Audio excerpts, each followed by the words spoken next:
I much prefer being on Dowie After Dark.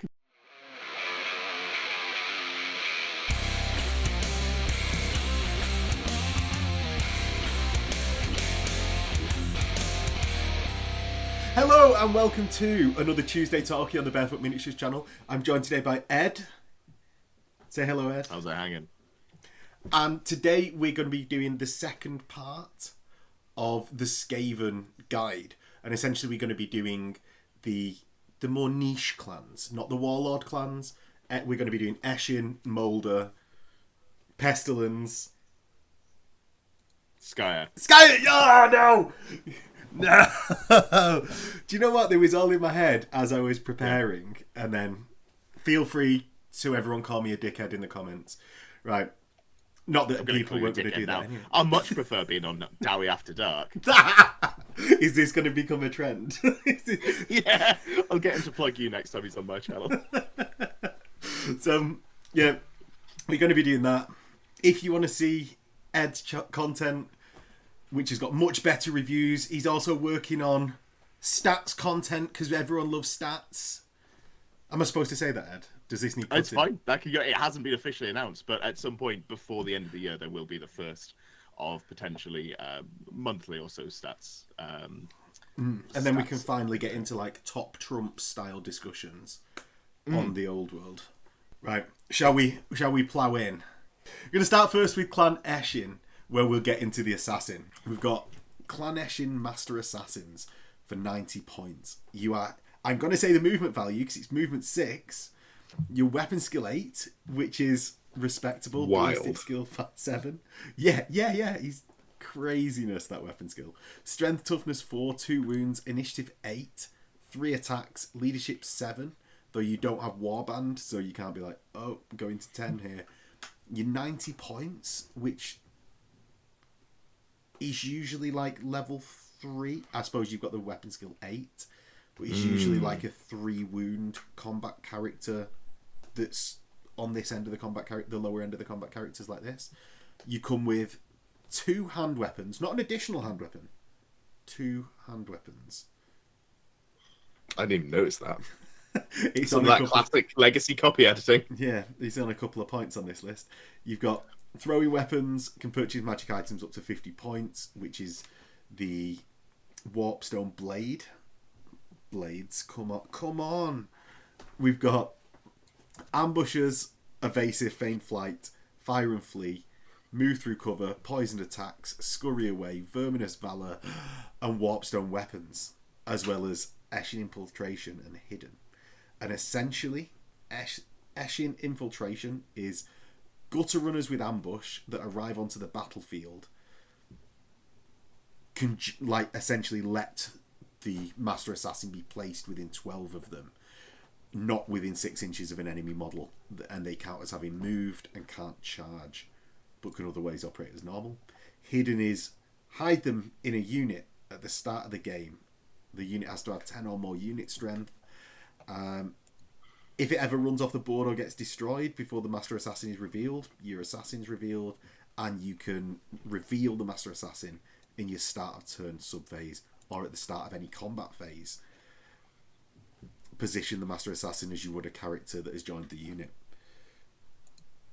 So I'm only about 80% sure on this one, but you don't have Scout, which I think means you can't join a unit that's scouted. So like if you can't put it in gutter runners that are deployed outside of your deployment zone. I think that's how that works. I think it's not super clear in the rules, but because you're deploying it in a unit, I don't think you can put it in there, which is kind of the thematic one you want to put it in. I really want to like this unit. I just wish it was, instead of being a lord or a hero, I wish it was that sort of like hero and a half that we see like Bretonians and Chaos get. If you had 75 points of magic items, maybe I'd be like, you know what? I'm going to give this the Ogre Blade because I'm initiative 8. So I'm going to get my attacks into you. Then I'm going to retire to the back. And hopefully that's enough. 3 attacks is a little bit low for that much points investment, but I'd give it a go. Yeah, they're just not quite there for me. They need just one extra rule, I think, which is wild, given that they've got about 25. Yeah. I mean, I was struggling for breath reading through all those special rules, but I think you're right. It's one of my craziest things in this list is that they don't have the 3-wound Lord level version of Plague Priests, Warlock Engineers, even, That'd be cool. and Master Assassins. Like, I suppose Warlock Engineers, you need something for Clan Skyre. It seems weird that they've not. It would be so easy to put them in.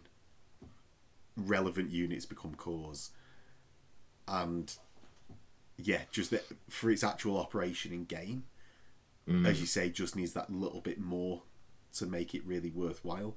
Now, having said that, you've been running a couple, haven't you? Not Master Assassins, no. Oh, I thought you were to get the Gutter Runners.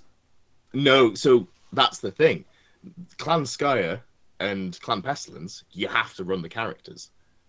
You don't have to for the Assassins, who is Clan Eshin. There we go. Yeah, Almost lost my saving points. You just get to take Gutter Runners for free. There's no limit to them, which is weird. I don't understand why. I'm not complaining. That is my big complaint about Skaven. I think all of the fluffy clan stuff, they could do really well, and they could have it instead of having it a penalty, make it a bonus, and then suddenly Skaven are way more fun to write lists for. But because it's hard. You can't do like a full Pestilens list. You could have clan rats that you paint sort of green, but they don't have any special rules. Yeah, not just have plague monks and cool. That'd be cool. So on to Night Runners and Gutter Runners. And let's do this a little bit like a comparison between the two. So, Night Runners, you're starting at 7 points a model compared to Gutter Runners 14. You've got, obviously, high movement because they're Skaven, movement 6 on both of them, so one higher than the rest of the Skaven. They're both skirmishers. However, where the differences really start coming in is weapon skill, ballistic skill 4 on Gutter Runners compared to 3 on Night Runners. You've got leadership 7 compared to 5 on the Gutter Runners, Night Runners. And then in the minimum squad sizes, you're 10 in the Night Runners, 5 in the Gutter Runners, as well as 2 hand weapons rather than just a single hand weapon on the Night Runner. But there is no 2 hand weapons. The additional hand weapon is the profile thing. Like, how do I use these 2 hand weapons? So you go to combat and then you just instantly win the game because you've got a unit profile that doesn't exist. You make it up and it's a lightsaber. I think that's 2 lightsabers. 2, yes. So essentially, you can upgrade either to have slings, either to have thrown weapons. You've got evasive on both, fire and flee on both. Gutter Runners also have feigned flight, as well as scouts. Both have scurry away, as is the Skaven thing. Which is the additional flee distance, which is really important on a unit that's going to be firing and fleeing. Yeah, well, shall we get into general tactics, Ed, of either of them? Or what do you think of the unit overall? So if you look at them, the Night Runner is 7 points and the Gutter Runner is 14. But then if you want to get up to that second hand weapon, which is not necessarily super important, takes you to 9. Then you're going to take one of the ranged weapons as well. So minimum, you're looking at probably 8 to 10 points for a Night Runner. The Gutter Runner, the points are the same for the upgrades, but you come baked in with the extra hand weapon, and you can buy poison, and you've got better base stats, and you've got better rules. The way that I see people using the Night Runners is as a casting bunker. You can put like a level 4 sorcerer in there. You've got the 360-degree line of sight, which is really nice because obviously you're in a skirmish squad. Give you some ablative wounds. You take up a lot less space. Skaven are quite dense in your deployment zone. You've got a lot of units that are quite wide. So having something that can just skirmish around is really nice as well. But Night Runners are just missing like one rule for me. And if they could get either poison or scout, I think they'd be really good. But because they don't have those, I'm not hugely in love with them. Gutter Runners are, in my opinion, the best unit in the book. They're so good. They're so good. As you said, like the stat line's incredible. So you've got a move 6 infantry unit, your weapon skill, ballistic skill 4, which for Skaven is ridiculously high. That's like your chosen equivalent, basically. You've still T3, 1 wound, no save. So just, play better, as we said last time. Just don't get caught. That sucks. But, if you get shot at, you can evasive backwards. So you can play on the edge of ranges and not get Ruby Ringer ruined or whatever. But the real advantage to them is they can have poisoned attacks, which is just a super strong rule. And you've got either throwing weapons or slings. I like throwing weapons more if you're going for a big unit that you want to potentially put some sort of buff in. But the slings are quite good because you've got a longer range. You've got an 18-inch range on the slings, which then, if you're playing around an enemy having some sort of, 18 or 12-inch range, you can very comfortably shoot them and run away. If they've got a 24-inch range, you can catch one side of the unit with your shooting. They move to shoot you. You evasive back. You get outrange of 2/3 of the unit. There's a lot of play there. But this unit is one of the best units in the book, if not the best. Poison shooting is very, very strong, and they do it very well. Yeah. So if you just look at, upgrading your Night Runners to have that additional hand weapon, we'll just take it as additional hand weapon. Then you think about the actual additional special rules that they've got. It's averaging just over a point per special rule on each model, which having by which I mean, yeah, having feigned flight, move through cover, scouts. So I suppose it's only 3, but it's like 1.7. But then you've also got an extra pip of weapon skill, an extra pip of ballistic skill. Both of those are legitimately really good. 2 extra pips on the leadership, and okay, that's it. There's only 6 additional, stats and/or rules that you get for a grand total of, realistically, a few points, handful of points. Yeah. So it's, I suppose it makes it a very easy comparison when you when you're saying that they're directly one of the best, if not the best things within the list. Yeah. Wow, there's no more talking points from there, because I think with well, that list just like to highlight the rules, because the rules that they get in addition. So evasive is obviously great. Both of them get evasive. It means that you can put your poison shots out while not getting damage back. It's a very expensive unit that's very squishy. You're paying 17 points a model because you're going for slings or throwing weapons and then poison, so 17 or 18 points. You really don't want to die to a Ruby Ringaroon. That sucks. You've got feigned flight. Normally, if you've got gutter runners, you've got to pass a leadership test on leadership 5 to rally after you've fire and fled. No, thank you. I'm just going to auto rally at the end. So even if they catch me, I've done some damage, I've got closer towards my lines or out of where my opponent wanted to be, and then, I don't just immediately die. That's great. That's really good. Move through cover is such a good rule. The amount of... I'm a little biased.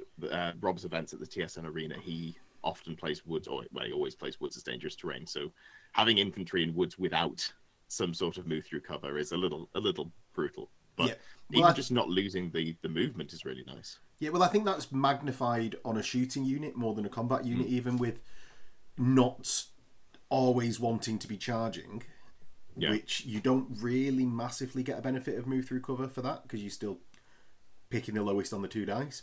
Whereas for a shooting unit, it directly plays into what they want doing. Now, you said you prefer the thrown weapons over the slings. And you gave us the example of the slings. Why do you prefer the thrown weapons, though? So slings, I've been taking in my list as 2 units of 12. And all they do is they stand out there, they scout forwards into a really inconvenient spot. They try and stay still, they do their shooting, and they try and sort of get their points and be really slippery. What I like a throwing weapon for is I put a Demonology caster in the squad for Steed of Shadows. You then get a march 24 inches. Because throwing weapons have move and shoot, that means they can march and shoot, which is definitely confusingly worded. But they can march 24 inches, then they can shoot their poison throwing weapons. Throwing weapons are 2 shots each, which is really nice. So if you're playing with a squad of, 22 models, as I like to do, which is very funny for skirmishes, you can march them 24 inches, shoot, your 40, 44 shots. You've got a Demonology caster in there. You're probably buffing them up with Demonic Vessel or Vigor, whichever one it is. Getting them up to Strength 4, AP 1. So, basically, that list, if you're playing that sort of list, you run around, you're like, I'm going to kill 1 thing a turn. So if your opponent is running stuff like Gorgons, Lord have mercy on their souls. This list eats big, T6 monsters with no saves. You might have seen the Night Goblin brick with poison floating around on the internet. Yeah, this is the OG poison bullshit list. I hope I can say that, but this is this is what that. Yeah, you fly around. You kill one thing a turn, you stay out of charge arcs. It's very funny. But even if you're not doing that, just gutter runners are really good as a base unit, even without support. Yeah. Now, it's funny you say that about the Night Goblins. Recently, it's come to my attention that that's been dethroned as the Very top. quickly. And if anyone is interested in that, have you mentioned it in your Tomb Kings guide that you did recently? So I will it have to vaguely wait for touch on mine? it. Yeah, so there's a royal host list, which I vaguely touch on in the list. This is going to be going up, I assume this Tuesday talk will go up on the 5th. Is that right? Yes. Well, I will probably have a video up sometime around then. I'm going to get Ors or Shane, the head judge of the Square-based online tournament, which is currently going on. I'm doing the main coverage for. We're gonna deep dive into that list because he has strong opinions on it and many thoughts. So we're gonna deep dive that one. I'm pretty sure. Fair enough. Fair enough. Right. Next, let's get on to clan Pestilens. Pestilens. So we'll first go over the Plague Monk as well as the Plague Furnace, and then we'll get into the Plague Monk, the Plague Priest, then the Plague Furnace, then the Plague Monks and Censer Bearers. We've got the Plague Priest for 60 points. You don't start out as a wizard, but can go to 90 points as a level 1 or 120 for level 2. You come with Weapon Skill 5, Strength 4, Toughness 5, 2 wounds, 3 attacks, which you've got Frenzy, so we'll be going to 4. You've got Initiative 5, which for a Skaven is on the Clan Rat side rather than the Warlord Assassin side. As well as Leadership 6 and Warband, so you'd be capping out at 9 there. We've got Hand Weapon, not 2. You can buy an additional hand weapon though, because it's an upgrade, so written correctly, for 3 points. And a Plague Censer for 6 points. Which is a Strength +2 weapon, AP -1 with poisoned attacks, and requires 2 hands. The Strength modifier is only first round of combat, and the AP -1 carries through. And the Plague Censer may re-roll any fail to wounds rolls of a 1. Which is a bit of a confused weapon, I think, as although you're on 4 attacks, which is getting up there for a 66-point tax character, let's maybe call it, it's sort of the AP's sort of wrong, and having poisoned attacks with having a special rule that adds to your strength as a base weapon's strength and re-rolling wounds of a 1, but then I've also got poisoned attacks, feels a bit weird. Maybe I'm just looking at it wrong, and it's like, they just wound a lot and it's volume onto the saves, but it just feels that bit clunky to me with how it is. Yeah, no, I agree, especially because you've got the reroll 1s to wound, but then you've got poisoned attacks, which is a bit of a numbo. I quite like them because, like you say, they're cheap and cheerful. This is one of the few times that I might even convince myself that going for a level 2 caster is worthwhile. I don't know that it is, but you could just go battle magic and like hope to get Oaken Shield, Arcane Urgency, swap into Hammer Hand or something like that, and then you go, my combat character is buffing the unit of Plague Monks that he's in, he's giving them a shield, or they're moving, they're marching twice and getting where they need to go. And then you go Hammer Hand, like, I do some extra Strength 4 AP2 hits, which is not bad. I probably wouldn't take them if you didn't have to take the Plague Monks. Yeah. Or, if Dragged Along worked, I'd be really tempted to just run 2 of them on the Plague Furnaces, because I think those are really cool, and they grind out combats really nicely. But they're a weird one for me. I think I like them more than I think they're good, is how I'd describe them. Yeah, it's a bit of a weird one as well. Being on the tanky side with the toughness 5, as well as -1 to hit them because of the Cloud of Flies. Yeah, it feels like it should then be this tanky character, but that has 2 wounds. Yeah, it has 2 wounds, has no armor. I suppose it isn't thematic for a forensic character to be using a shield, but you're sort of like, this is maybe where the Cowardly Shield comes in, that you'd want some armor and the Cowardly Shield, but it just doesn't happen. You also can't buy it because it hasn't got a shield. Well, that's what I mean. It just can't be done because there's no access to armor. with you saying you like them, is there any like magical items that you put on here, or would you keep it that cheap and cheerful? I think cheap and cheerful is how I prefer them, but they've got a lot of rules. You know, they're solid just on quantity for what you get from them for their price. I think they're super fine. If you want to run the Plague Monks, I think you're very happy to have it in there. I think I'm just not excited to go out of my way to pick them up. Yeah. Right. The Plague Furnace, 170 points. It has the dragged along rule and is more of a combat thing than anything else, so being capped to that 8. I'm going to completely revise this as if you haven't just gone through the screaming bell. Yeah, it just doesn't. I was going to say it was good, but it's probably not, with not being able to charge. Yeah. If you could get it into combat, I genuinely like this. Like, your T6, you've got 7 wounds. You've got magic resist 1, just, chucked on there. You've got impact hits and stomp attacks, which is nice. I'd rather have just the stomp attacks, I think. But you know what? You take what you get. You've got frenzy, so you've got 9 attacks from the Plague Monk crew, which is nothing.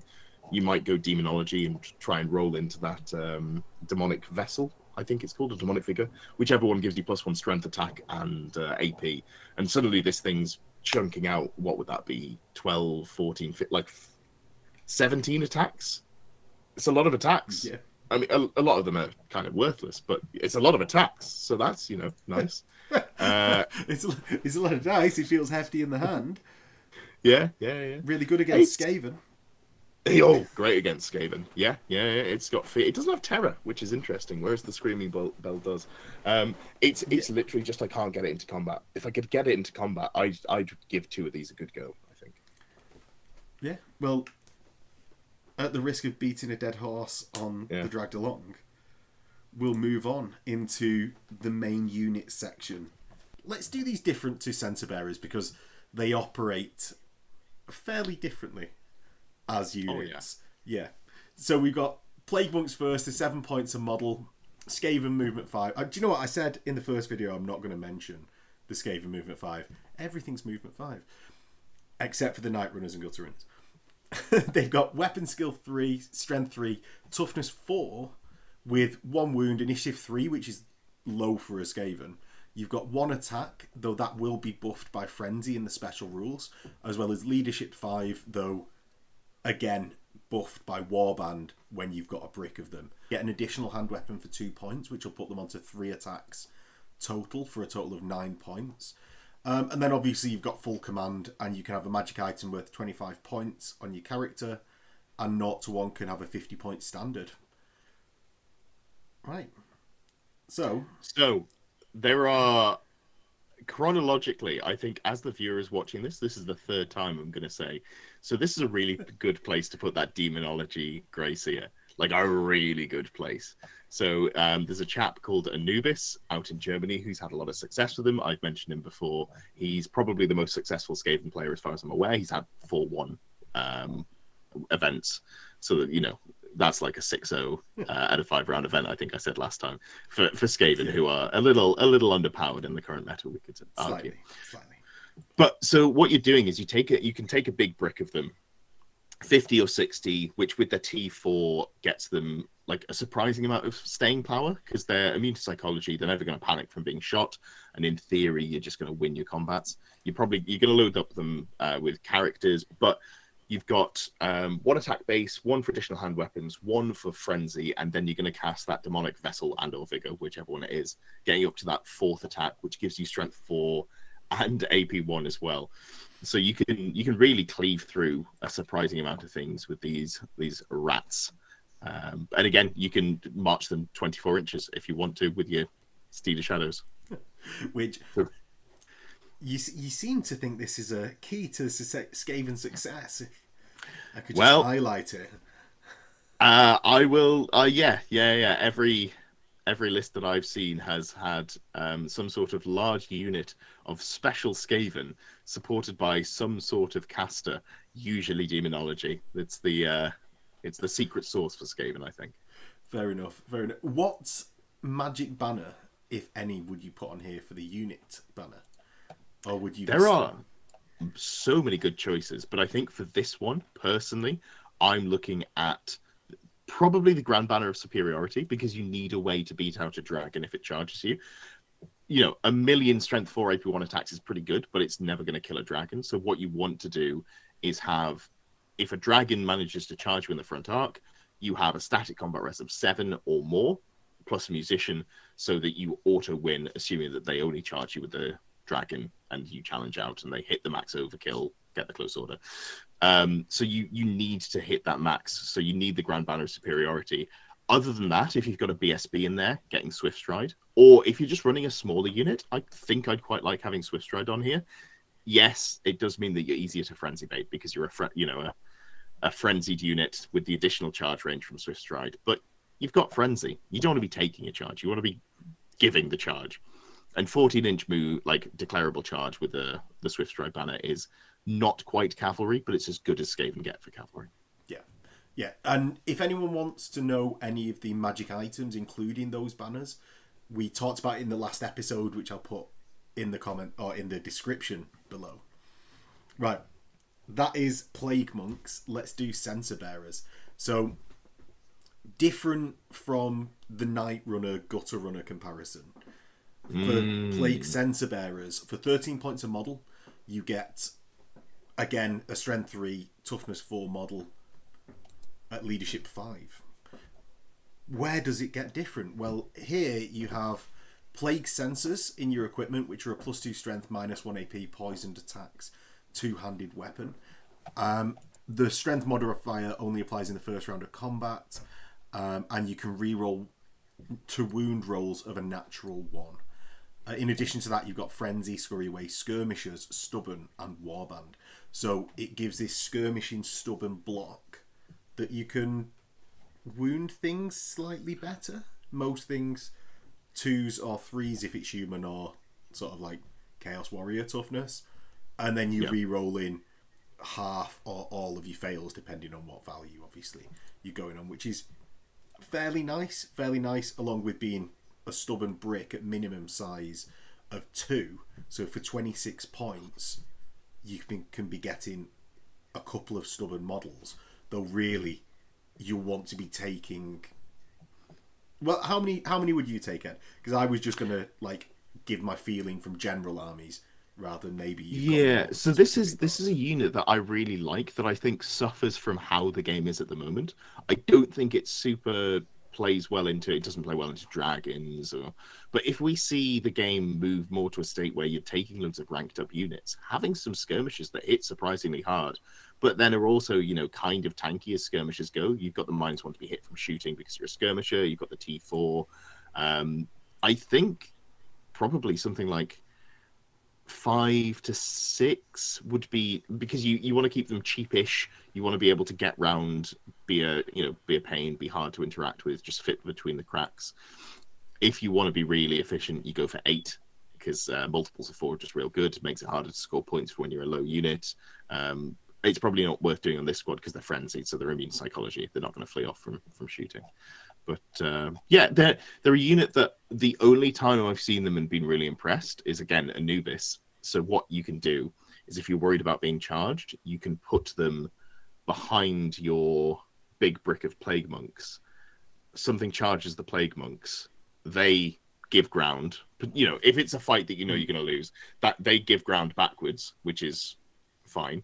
They flee through the skirmishing unit of Plague Censer Bearers, who then take the charge, buy you a little bit of time to do something, which you can do with multiple other units, but it's a stubborn unit, so you might hang around for an extra turn.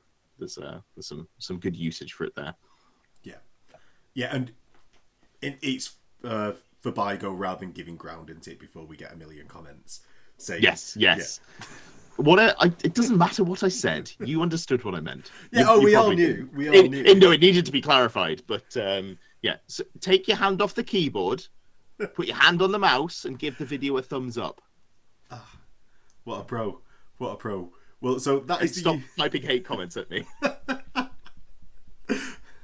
So next we'll get on to Clan Moulder, where we don't have a character to cover. So it's just into the units. Now, we didn't do rat swarms in the Warlord clans. Maybe we should have done, but we get the joys of doing rat swarms first. So do you want to go over this unit entry? And then we can... Rat swarms are great. They're so cheap for a swarm. 36 points is really cheap. If you haven't played with swarms, let me just break it down for you. It's a little points-dense, wound-dense unit that it's skirmish, so you get wherever you want to be. It's immune to psychology. It's unbreakable.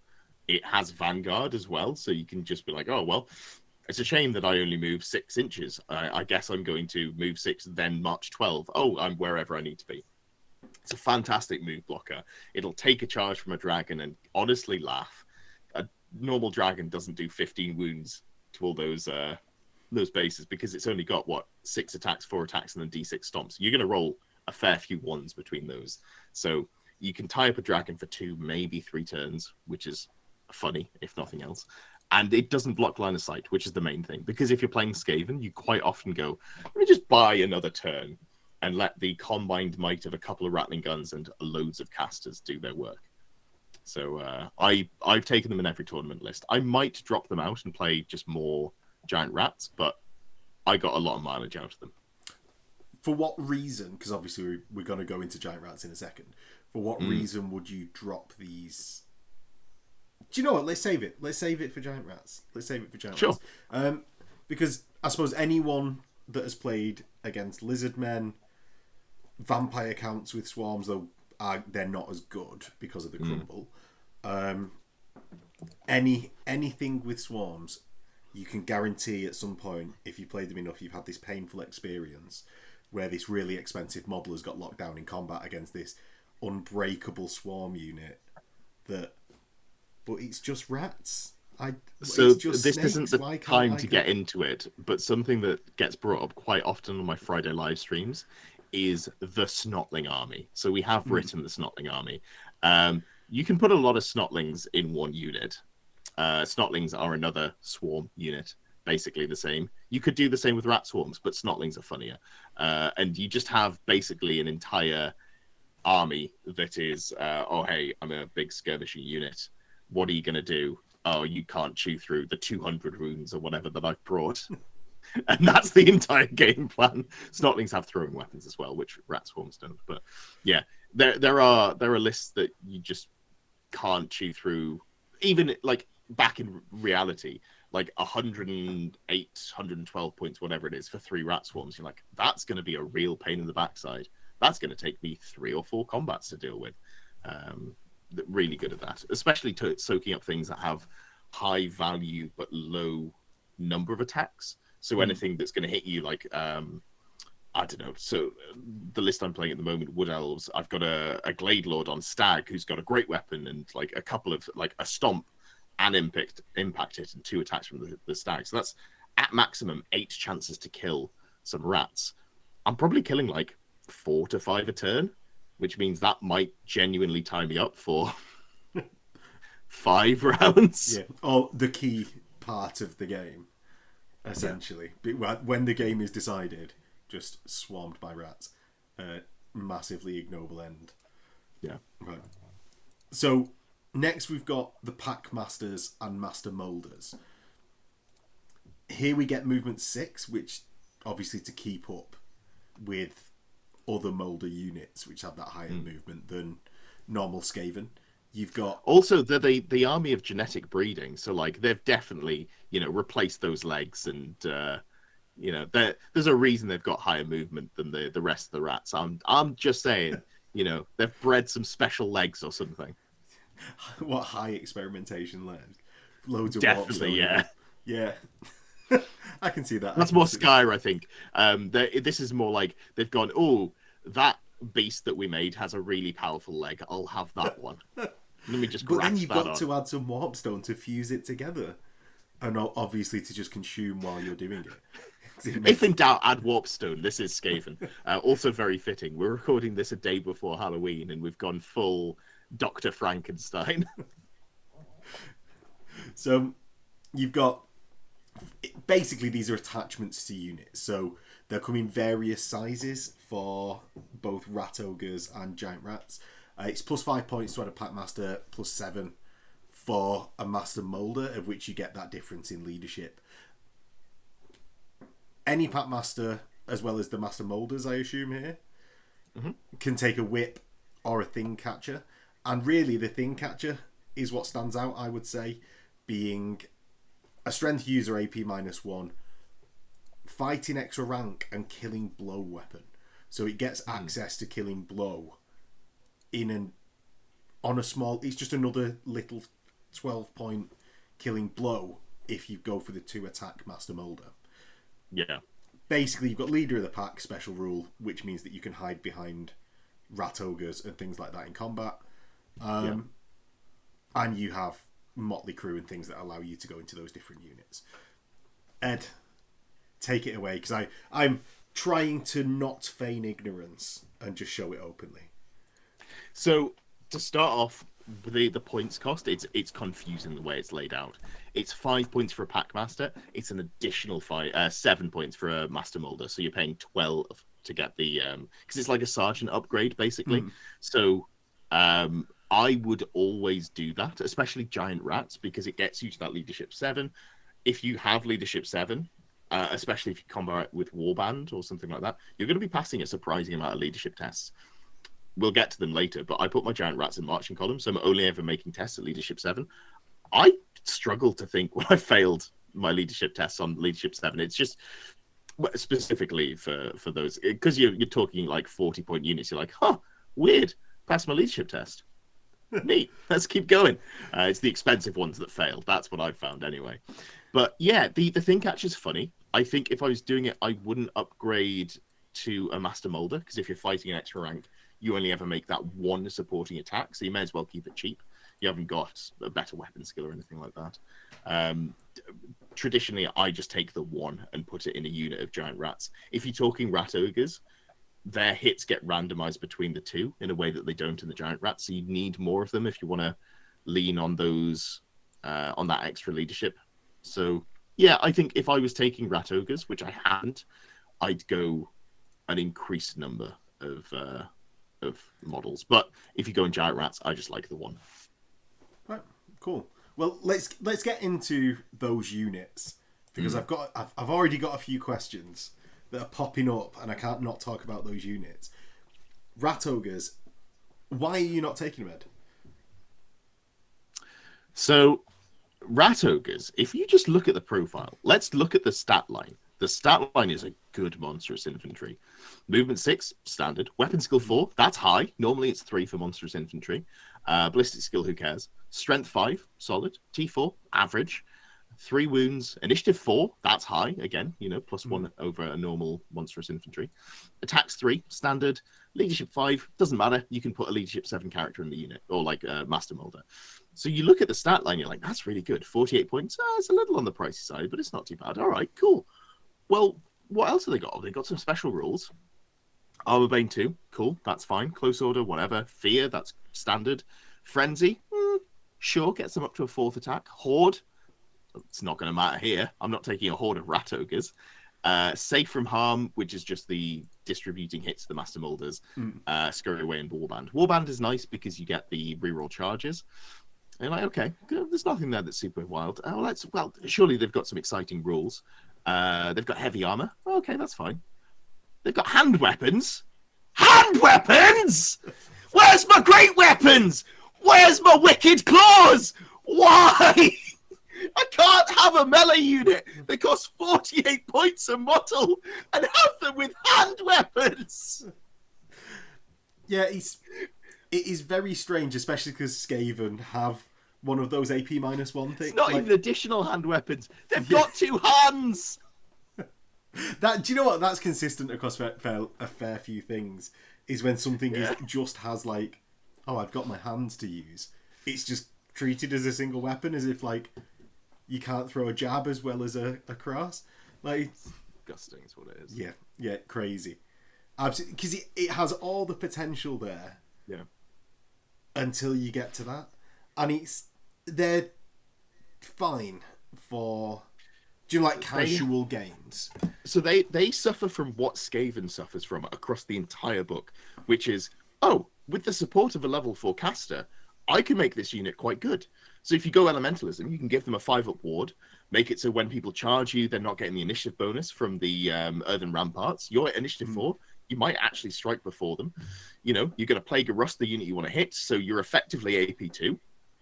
That's amazing. But suddenly I'm taking already an expensive unit and adding a 200-point caster on top. And I'm capped at 2 casters. I can't have one for every unit. If I could, I would. But I can't. That's not how the rules work. So, yeah, it just doesn't make the cut for me, which is a shame because the models are so good. They're some of the best Monstrous Infantry models in the game. They keep releasing new ones. The new Skaven launch box. I've got, I think, 6 of the Rat Ogres because like, I'll use them for unit fillers at some point. Not for actual models, but unit fillers. It is such a shame to hear.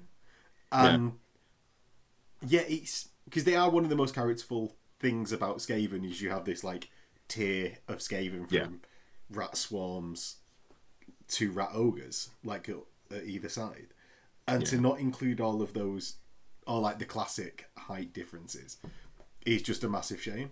It's sort of like they're without the great weapons, or I mean even the Skaven Warpstone blades. If they had AP1, I think they'd be like playable. Exactly. The rule is there, but it's just unused. They sort of become like ogre bulls in their output because as soon as you've got armor, I can't do anything. Dead. Just to be clear, if you're excited about rat ogres, you can make them work by dedicating, going, this is the unit I'm playing around. I'm going to have the Elementalism caster buff onto them, and that is not the best option in the book, but I think it is genuinely playable. You do have to deal with the fact that they are they will charge. They have no control of their actions. Well, it comes into the thing of like propping up a unit with something by spending more points, like heaping points on, when there's granted limited options within the Skaven book, like elsewhere, but there's still options elsewhere to do things, at least like competitive wise. There's better places to put those additional points to buff other units. So why, Ed, do you much prefer giant rats? Oh, they're so cheap. Their core, great start, and they are 3 points a model. Skaven are one of the 2, I think I may have said last time, the only, there were 2 indexes that were nerfed by Games Workshop because they feared the power of the Legacy Army. The other one was Slan, making it a large target, which, gone but not forgotten. Rest in peace, listen. But the rats, the giant rats were too good. On launch, they were weapon skill and strength 3 for 3 points a model. And they fight an extra rank, and they just always fight an extra rank. It's not like spears, where you're like, oh, if you didn't charge, you get no, you just get 2 ranks. So people are going, what if I just run units of 40, and I go real wide with them, and I get loads of attacks, and that's like, let's put a Master Moulder in there. That's what 152 points. That seems good. That was legitimately like a good melee unit by cheap chaff standards, because if you went 10 wide, you were putting out 20 attacks, hitting on 4s, wounding on 4s a lot of the time, which is for the points for filling up your core. It was pretty exciting. Now you don't go big with them because they're now weapon skill and strength 2, and the weapon skill 2 is the big downside because a lot of the incoming stuff that's going to hit you hits you on 2s, and you find you die a lot faster at that point, which is pretty sad. But I love them in units of 10, or the optimal, in my opinion, way to do it is go a unit 11 plus a Master Moulder, then you're a multiple of 4, and it does matter for this unit. You really don't have to take panic checks if you can avoid it, despite me saying, I rarely fail Leadership 7 tests, it's fine. You put them in marching column, so 3 wide and then 4 long, 4 deep, and you just go, here's an 18-inch moving marching column that's going to redirect, that can move block, that can march block, that can block line of sight for the squishy stuff. It's great. I was running 2 of them, They're also a really cheap first drop to put down. You're probably not winning the like +1 for going first with Skaven because you've got theoretically so many cheap units that you can put down. Lean into it. Why not just take 6 of these units if the tournament that you're, or like the play group that you're in isn't limited to rule of 3. Quite often for core people go with like rule of 6. Just run 6 of them. That's that's less than half your core, I think. It's 240 odd points. Yeah, no, it's very good. I really like this unit. And there's a lovely guy called Kev who keeps winning best sport and taking Skaven to Rob's TSN Arena events, and he has a blast putting them down. So if Kev's doing it, it's got to be right because I don't want to be wrong. Yeah, but also he's getting best sport, so. He has such a. I've played him like 2 or 3 times now, and every time we play, I'm like, "All right, Kev, what are you putting down next?" He's like, "Another unit of giant rats!" And then my entire army's on the board. He's like, "Cool, now I get to put down actual units," which is legitimately a good plan. Like that's an actual. If you know you're not going to get the +1, screw it. Just take loads of chaff. It's really useful, and you can dictate where the fights happen, which is really strong. Yeah. So it's comparable to war beasts such as like Chaos Hounds in Beasts and Warriors in that sort of sense, in that you've just got these activations, and it's a really important part of the game, I find, is to put these like burning drops down of just like, I'm just going to see where you put something first by just having these really cheap units. So, and he gets a plus for being in the core, as you said. It's even a mediocre unit. I don't know whether we said it on the last episode or on your channel. I think a it was on the mediocre tier list, unit in core is an excellent unit. That's true. Yeah, I actually think they're good. I really like them. I wouldn't take them if they weren't in core. Actually, I take that back. But as core, I'm really happy to take them. They're what Skaven like normal rats should be. You should like if you could take normal clan rats and they were 3 points, you'd be like, yeah, hell yeah, I'm doing that. This is great. But I was trying to avoid bringing up clan rat slaves because RIP. It was such a great little unit to have. Yeah.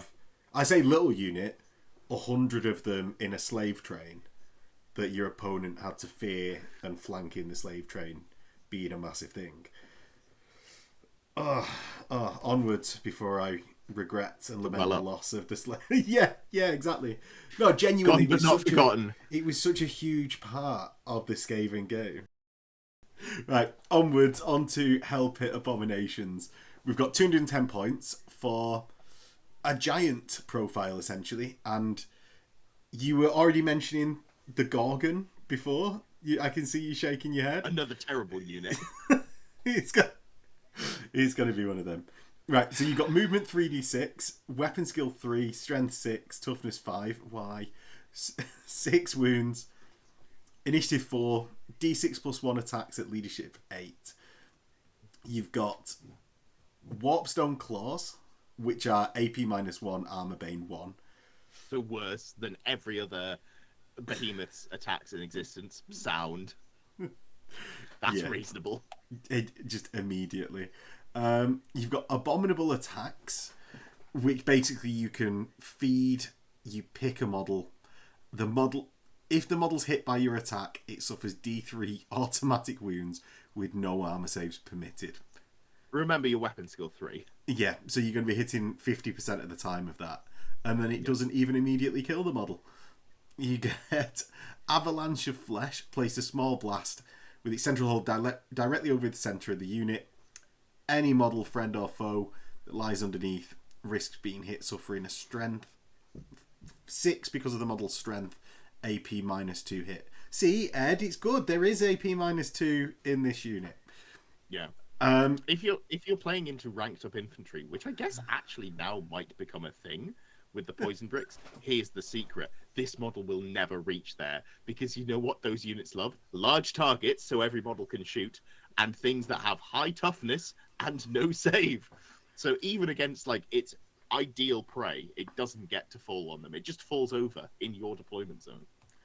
Yeah, but that is just the be all and end all of the problem, really. Like rather than continuing through the unit dodging round what's good and bad about it. It suffers from like sort of the giant effect, It's in the title. It's an abomination. It shouldn't exist. It's too ugly to live, and thus it doesn't. It just dies so quickly. T5 with a 5-up regen. The 5-up regen is nice, but T5 6 wounds, no other layered defenses. 210 points. That's so much. Yeah, it's so unreasonable. Yeah, well, it's just massively weird that T5 is like where they plucked it from. At this point, when we now know what the gigantic spawn of Nurgle looks like, which is T6, it has 5-up armor save and the 5-up regen. It has better attacks. It's also still a random mover, which we can talk about in a sec, because random movement's actually really strong. That's 170 points. It's 40 points. You're paying 40 points less to have something that is better in like every respect. The stomp attack's really D3+1 on this thing. Why would it do this? Why? It's got so many feet. Have you seen the model? It has more feet than any other Warhammer model, I think. Legitimately. I think it has the highest foot per model. Yeah, and has the lead. But it's like they took the profile that's just standard and was like, we'll make it more Skaven-y, but then forgot to downgrade the points. Yeah, and give it upgrades. Yeah, there are, so like Rat Ogres, I was like, this is not a competitive unit, but you can make it work. I struggle to look at a help it and find a reason to want to bring one. It's so, like, just overcosted for what it does. If you compare it to a Mangler Squig for less than half its points, it's not, it's not half as tanky. It's less tanky, but you could run 2 Mangler Squigs and be having a better time. Not in this army, but the one saving grace is the fact that it's a random mover. Random moving is very strong because your opponent doesn't get to respond to your charge. You just roll the dice, decide where you're going. You don't have to move the full movement in Old World as it stands at the moment. So having a random moves is really nice. You can stand behind a wood or behind a hill, or even like round the edge of a building and then just sort of snake round. You have to end up in the correct arc from where you're stood, but you don't have to see the unit to be able to charge them. That is really nice. That is an actual benefit to it. But it's just the rest of the package is, I think, just too underwhelming for me to ever find a reason to put this on the table.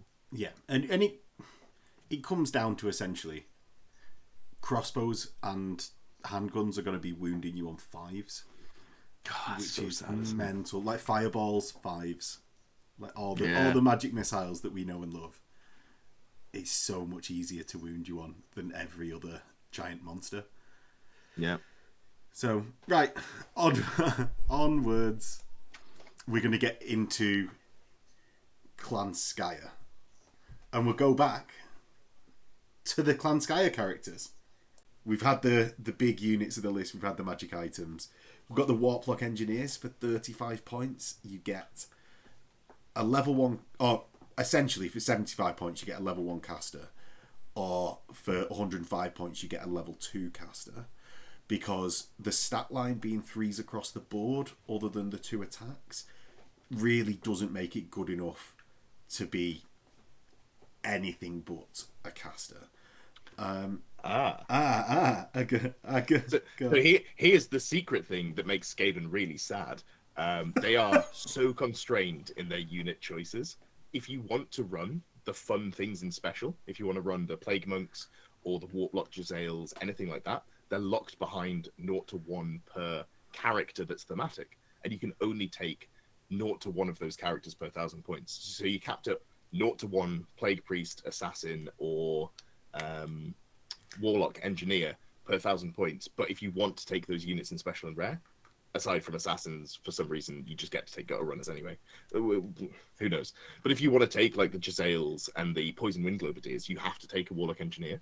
So I have actually run a level 0 Warlock Engineer who just had the Ruby Rings. I was like, I got to put it on someone.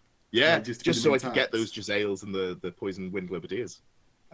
Because it unlocks them at 35 points. You're like, it's a tax, but I mean, it's not that much of a tax. I'm annoyed. But I suppose it's for a level 2 going 105 points just makes it not worth it to get that Warp Lightning at level 2 versus having just the Ruby Ring being 30 points for essentially level 2 on the Fireball.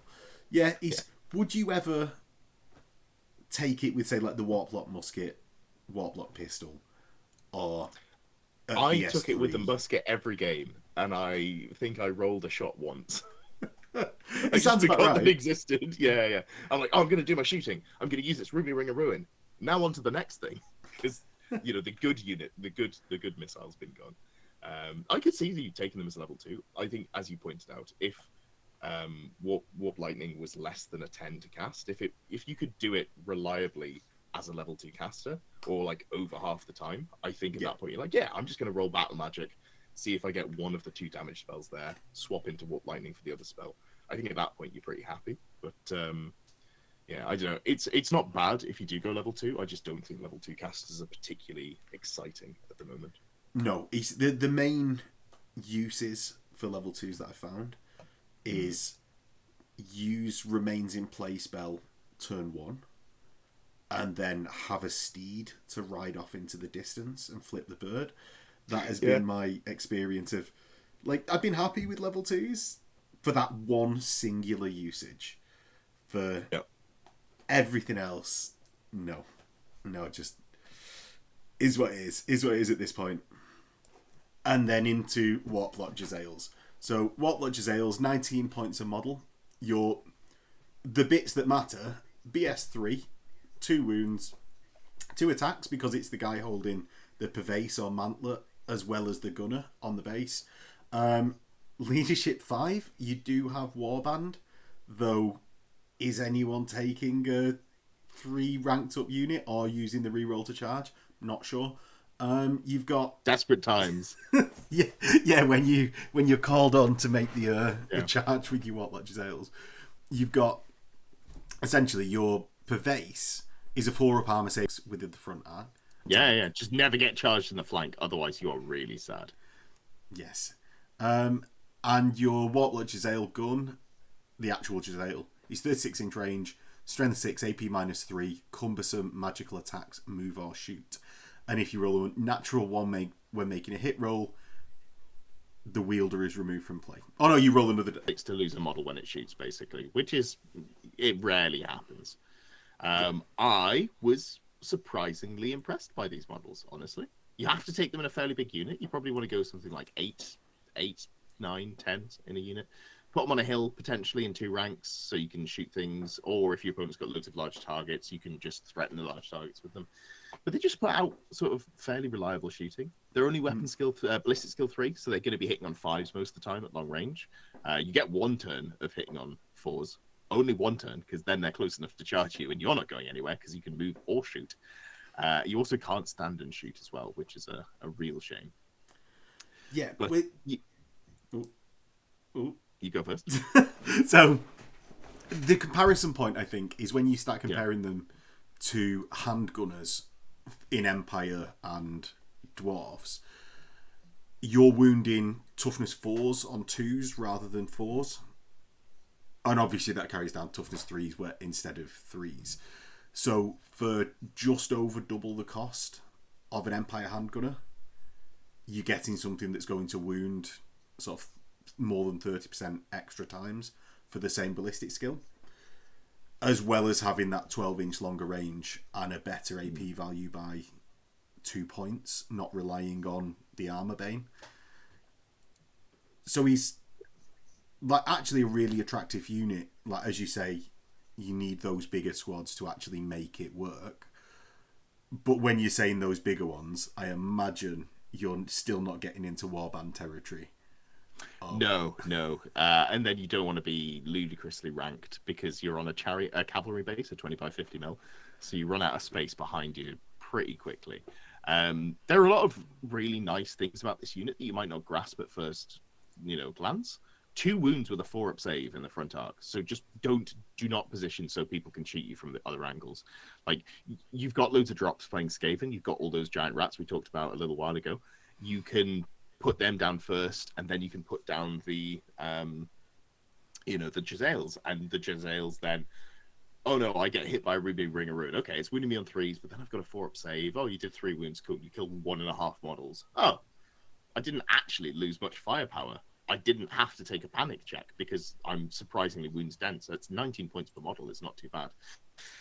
You're only hitting on 5s, but at 19 points a model, for every 3 you buy, you get a hit on average at long range. So just buy more. Just take more models.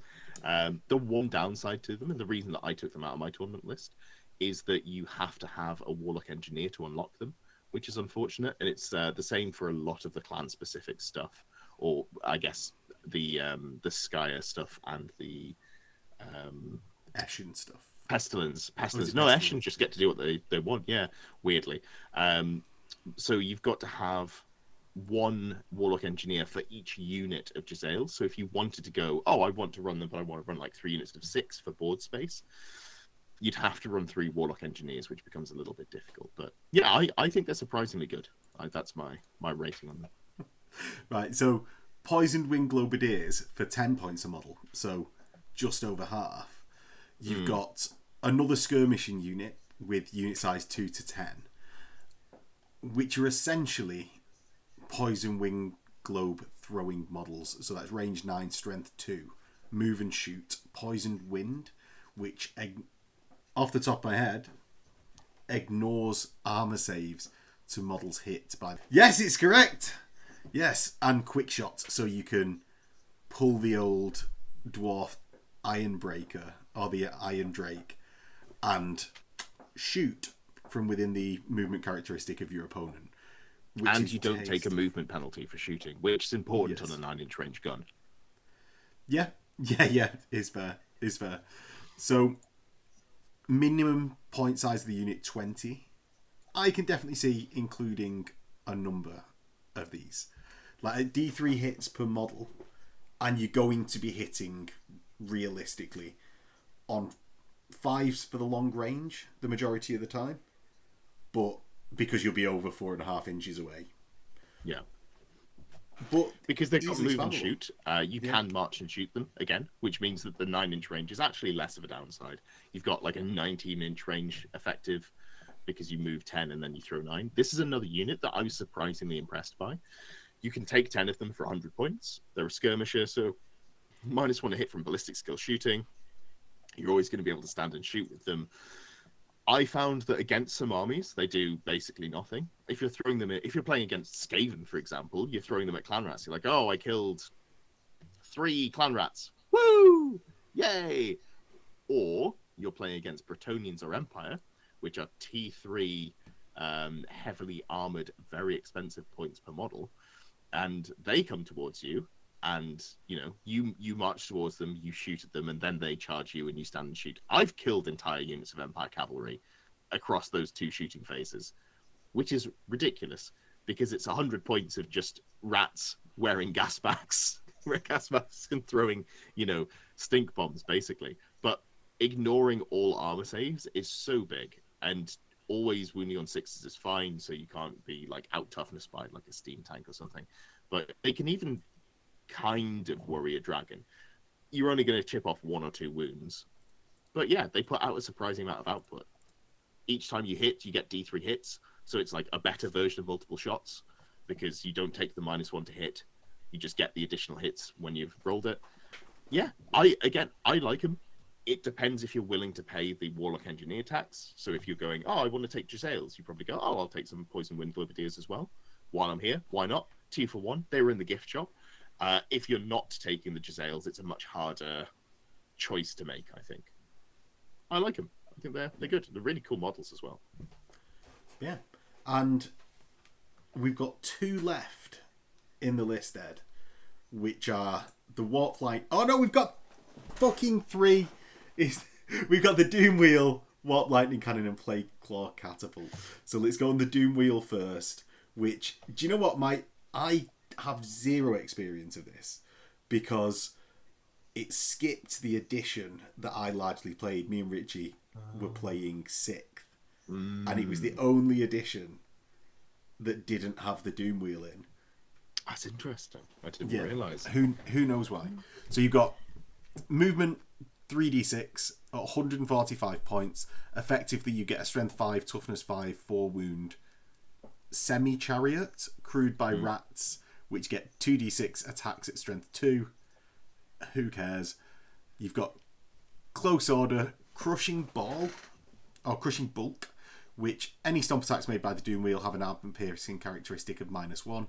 In addition, an enemy unit that takes impact hits must immediately make a leadership test.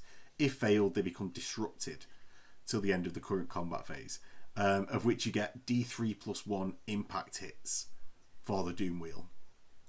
It has large target, random movement, obviously, as we said before, 2 stomp attacks, and zap, which is at the end of every shooting phase after all shooting has been resolved. Place up to 3 small blast templates, so the central hole is within 6 of this model.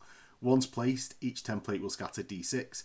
Any model's friend or foe whose base lies underneath the template's final position risks being hit and suffering a strength of artillery dice AP -2 hit.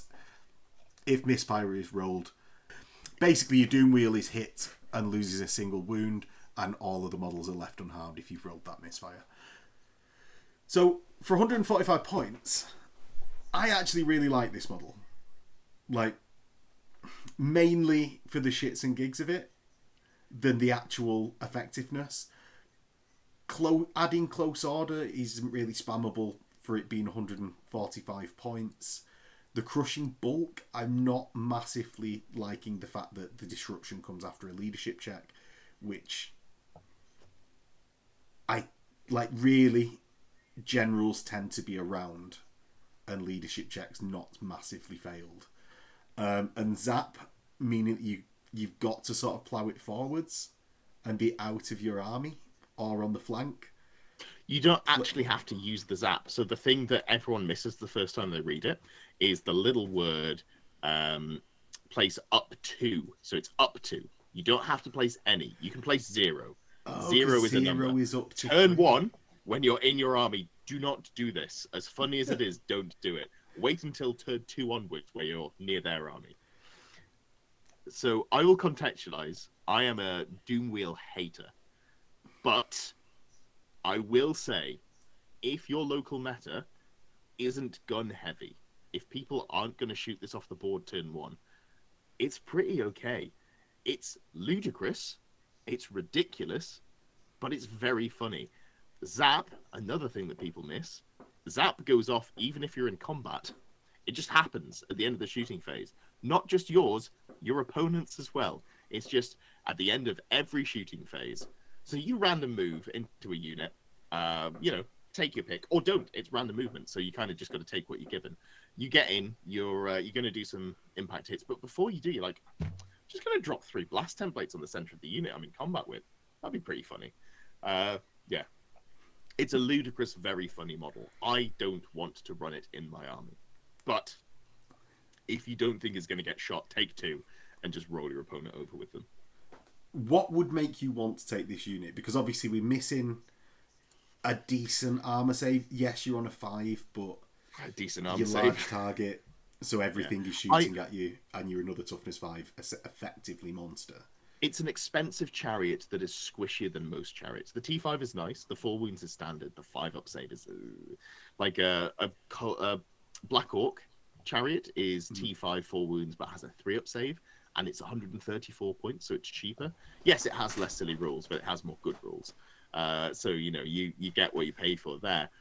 I think if you could take Warlock Engineers on these things, I'd be all over it. I'd be like, okay, let me work out how I can get this thing to be tanky. I've got the extra wounds from the character. I've got some sort of ward save in there.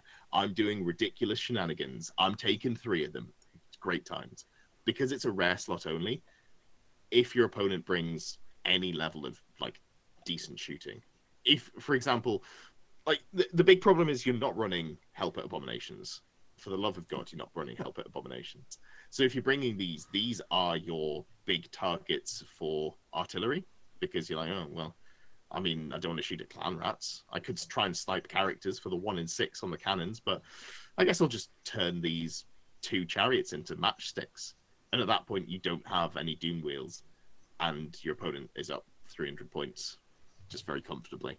Because if you were also running other large targets that made it so that you weren't going to get shot, I could see them more.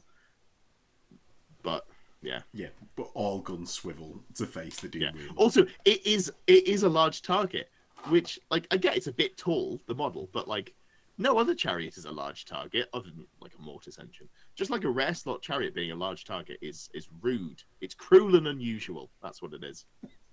Yeah, yeah. In many senses of the word, and it's such a shame. It is such a shame that it's not more obviously good, because I would love to see these all the time. It's one of the things that like makes Skaven wacky. Yeah. Wacky. The other thing it has to deal with is that it's limited. You have to have a Warlock Engineer, and if you do, you can have 1 per 1,000 points of this or the Warp Lightning Cannon. So it's also fighting for a slot. Fair. Well, Warp Lightning Cannon is 110 points. Yeah. And you get a host of stuff. Obviously, you're a War Machine Artillery.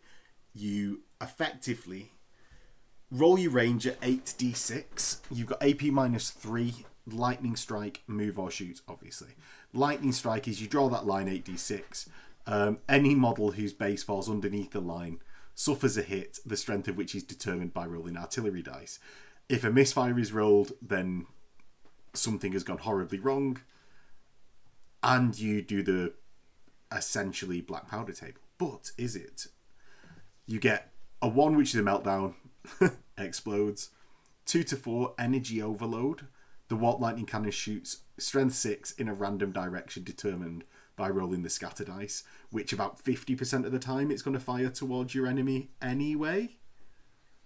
Well, I'd say 25% of the time towards your enemy, 25% of the time towards you, 50% of the time nowhere. I'll take those odds. Yeah, 1 in 4. Okay, yeah, fair enough. Fair enough. You get 5 or 6. The model fails to shoot. So it's actually a fairly forgiving version of the misfire table, I would say. And with AP -3 being obviously like 1 better than a cannon. And like, because I mean, I never roll those armor banes when I'm firing a cannon. Never. They just never work. So having a pip better of AP is much better, in my opinion. So I set this up. I said, the Doom Wheel, it's fighting for space with the Warp Lightning Cannon. And is it going to see the table because the Warp Lightning Cannon exists? You're not going to take either. The Warp Lightning Cannon, like, it's so bad. It makes me so sad. You know why? Because it's missing multiple wounds. The thing that artillery is good at right now is sniping a dragon. Or I say sniping, slightly damaging a dragon, and then over successive turns of shooting, killing a dragon. This thing doesn't have multiple wounds, and it also has random damage. And you do the line first, and then you do the strength.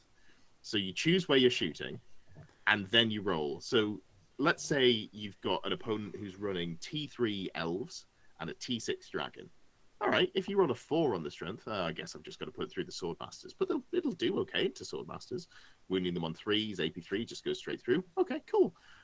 But you got to do that before you get to choose. So then you're like, oh, well, I guess I'd go for the Swordmasters then. That's the safer bet. And then you roll a 10 on the strength. You could have wounded a dragon on 2s. Of course, you'd only do a single wound, going back to why it's terrible. But, yeah. It just, again, it's just missing, like, a rule. If it had multiple wounds, I think I'd consider taking it. But, yeah. You see, I think the randomness kills it, obviously, for like more competitive play. I really like it as an inclusion. And don't listen to my advice. Everyone watching at home, don't listen to my advice. Definitely listen to Ed. But I really like its inclusion, just based off that fun aspect and the low risk comparatively. If you're aware that it's bad and you're willing to take it anyway, that's great. Like, I'm not being sarcastic at all. Like, it's a game. You're pushing your toy soldiers around and you're rolling dice and having fun with your friends. If you're aware it's bad and accept that it's really bad, it can be really okay sometimes. If you're playing if you're playing less competitive games, if you just want to have a muck around, I mean, Skaven you probably want to take more cutthroat lists in those games anyway, because they do struggle a little bit. They're one of the on the lower end of the power level. But yeah, like if your opponent's like, oh, I'm going to run only dwarf slaves, you're like, well, this is the time for me to break out 2 warp lightning cannons. What do you think of that? Fantastic. Have a great time, and let me know about it, because those stories are always really funny. I want to hear about the time that you barbecued 17 dwarf slayers with 1 warp lightning cannon, because your opponent is 6 beers deep and accidentally put them all in a really long line. Didn't mean to, but here we are. It might also be great, actually, for when Richie has expanded his dwarven frontage to like start killing units. His new thing is, I really need to expand that frontage to sort of 20 plus wide. It's over 4 turns of drilling wider. Yeah. Zap a warp lightning cannon down it. All you need to do now is somehow get to the side of his unit, which is That's tactics. That's tactics, not army list. So yeah. But you are move and shoot, so the tactics has to come from him being a muppet, which we'll put money on between the two of us. But we'll see. So finally, we've got the plague car catapult, and Ed, please tell me there is. I actually like this one. Is this a red herring? I'm going to listen wounds. to you. I'm going to listen to all of this before. It's missing multiple wounds, and that probably takes it from being like an actually good unit to just being like, I can kind of see it. But it's it's a large blast template. It's a 5-inch blast stone thrower. Yes, it's only strength 2, strength 4 in the center, but it's AP 3 all of the time, which is very funny. So if you're playing in let's say we're getting to a point where you might be playing against Royal Host skeletons, where there's 190 odd models in a unit. Yes, that's the thing. You're probably not going to scatter off it with your catapults, because that's a big unit. So just chuck 2 of them in every turn. 5-inch blast template, you're going to hit a lot of models. Yes, you're winning on 5s, but you're just going to hit loads of stuff. The fact that it always wounds on 6s is nice, because you can't accidentally be out buff. Like, there's no way that your opponent can stop you from wounding. The thing that makes it quite spicy, in my opinion, is the AP3. So what you probably, like, to get actual use out of this, you're probably looking to shoot something like a really expensive unit of cavalry that's been debuffed toughness-wise with Cloud of Corruption. We talked about the spell lore in the first one. Cloud of Corruption, it is a -1 toughness debuff, effectively, that isn't affected by magic resist, because it's not a hex. What's the word for it? Magical vortex. There we go. So, if you're dropping, for example, Grail Knights to T2, then you're wounding them on 4s with you're probably hitting the whole unit, because you've got a massive blast template, or at least you're hitting like 4 out of the 5 or something like that.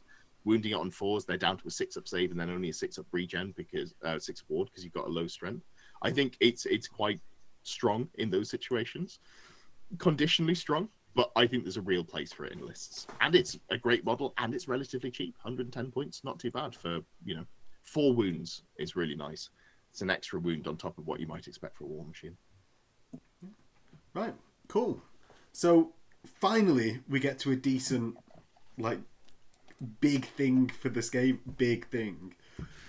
Yeah. Which I'm happy to end on that note. That is a good note. We've got some positivity in the bigger side of the Skaven, even if it is a war machine, I suppose. But right, thank you very much for coming on, Ed. If you want to see any more of Ed's content rather than watching my drivel, check out. You can watch my drivel instead. Yeah, well, do you know what? I'm not going to reveal it, but I saw some real nice stuff, like plans for the future videos, as you were showing me before. So that's coming out. Is that coming out before this episode? I can't remember what we've talked about in video or not. So there is a Royal Host deep dive, which might be what you're talking about, coming out at some point next week, probably. There are some stats videos coming out before the end of the year. We're going to be looking at tracking faction win rates and stuff like that. And there's loads of stuff. There's some square-based online tournament coverage. If you want to see how the biggest tournament in the world is going at the moment, come and check it out. I'm currently winning all my games. By the time this comes out, I might have lost a game, and I'll look like a right knob. So if you want to see me look like a right knob because I've lost a game, coming down a close order. And with that, we'll catch everyone next time. In a bit. See you later.